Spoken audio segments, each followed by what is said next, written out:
biggest change and the most significant change for the riders this weekend here at Kjer in Latvia is the circuit and the fact that we are running in the opposite direction for the first time since 2009. How have they done that? Well, the start remains the same. As you can see, it's still about 80 meters to the first corner. But if you recall, there used to be 3 lanes here coming out of the first turn. The first one took the riders back in the opposite direction, and then the outside lane was the lane that brought everybody back at the end of the lap. What we're doing this year is bypassing the middle lane, sweeping through this turn. It's still 180 degrees, but it opens up the straight immediately. It should, in theory, be a much safer start for the riders and therefore fairer, but it's still 180 degrees.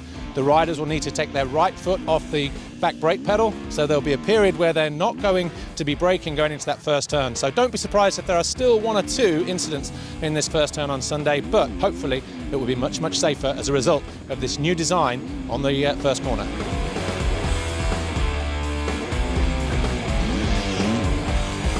Now, if you were just paying attention a moment ago to the rest of the lap, you would have noticed that the notorious wave section that's caught so many riders out over the past few years is no longer in the racetrack. But fear not, they've just moved them to somewhere else. This part here towards the end of the lap.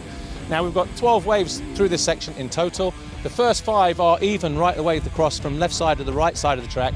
But then the next 2 waves here you can see gain an advantage around the outside, where the riders then have a smoother line option as the waves on the inside will get gradually deeper. Then at the end of the straight, you'll see as they get bigger here, right at the end as they turn right, there is no wave on the outside. So again, the advantage gained here could be lost in that next right-hander. Either way, it's going to be interesting to see how the riders get out of the circuit or the turn at the end of the straight there to the next jump, which is the city one there, as you can see.